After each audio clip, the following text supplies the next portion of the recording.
FEM autoinduzida, porque a própria corrente induzida está variando com o tempo, ela cria um B variável com o tempo que produz uma FEM. Uma FEM que altera a própria corrente induzida ali, mas a gente está desprezando esse tipo de efeito.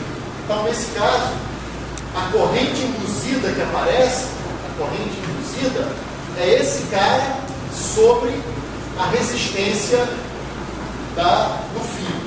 E qual é o sentido? O sentido da corrente. O sentido da corrente pode ser visto de duas maneiras. Uma delas é o seguinte: qual foi o sinal que deu aqui? Significa o seguinte, que, vamos aqui para a minha orientação. Quando eu escolhi a normal para dentro, automaticamente a curva ganhou um sentido matemático. Quando vocês calcularam a FEM, usando menos dφ dt com essa escolha de n, FEM positiva significa que a corrente flui no sentido da curva que se escolheu. FEM negativa seria o contrário. Tá certo? Desculpa, o sentido da curva é esse. Então, como deu positivo ali, qual é o sentido da corrente induzida? É esse daqui mesmo. Então seria, eu vou fazer assim, ó. Tá? Eu fiz assim só para lembrar que o que está em branco é a orientação matemática escolhida, que eu escolhi com a bola para dentro. Como a FEM deu positiva, a corrente flui nesse sentido, que é o sentido horário. Se vocês tivessem, sugiro como exercício, se vocês tivessem escolhido normal para fora, qual seria o sentido matemático da curva? Seria o sentido anti-horário. Mas quanto teria dado o resultado para a nossa FEM? Teria dado negativo, muito bem. E sendo negativo, seria no sentido oposto ao da orientação matemática, que seria esse mesmo sentido horário vida. Isso é uma coisa física, não pode depender da escolha de uma convenção, tá certo? Então a física não pode depender disso. A orientação da superfície, que induz uma orientação matemática na borda, isso depende de cada um, mas a resposta final não depende. Bom, o sentido da corrente, como FEM é positiva, então ficou sendo esse daqui, ok? Nesse exemplo ficou sendo horário. Vocês poderiam ter respondido ao sentido da corrente antes mesmo de fazer a conta completa.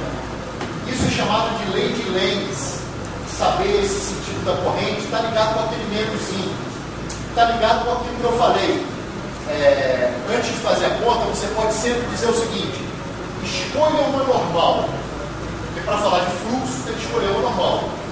Escolheu para dentro? Beleza. O que acontece com o fluxo quando você move a esfera? Diminuiu.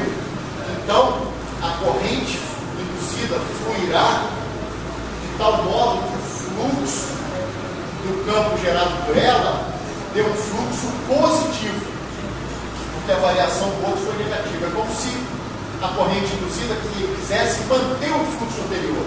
Ela é sempre contrária à variação do fluxo que a causou. Isso é conhecido por nome de lei de Lenz.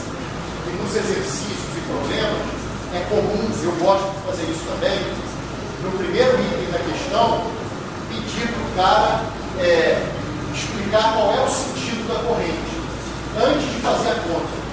Ele usa a lei de Lenz e diz qual é o sentido. Agora, depois que ele faz a conta, ele poderia também saber, porque para fazer conta ele também precisou orientar, tem alguém positivo, negativo e tudo mais. Ok? Para finalizar a aula, eu vou reobter esse. Pode falar. Nesse caso, você pode usar uma conversão da integração? Nesse caso, eu poderia usar uma conversão. Oi? Você falou, né? Uma forçada eu quero calcular um fluxo. Como é que se calcula um fluxo? Eu preciso de um elemento de área orientado. Você já orientou, ele para dentro. Então, o meu elemento de área é um quadradinho assim, ó, pequenininho. Ele é um M chapéu, Tx dy, por exemplo. Ou então, se quiser também, Rho dy. Tá certo? Só que o campo, ele não depende de y. Então, eu já posso pegar essa tirinha aqui como meu elemento de área. Mas se você começar daqui de trás, você vai ter, em vez de L de Rho, M chapéu, você vai ter M chapéu de Rho dy. E vai ter uma integral em y para fazer. E vai dar L. Entendeu?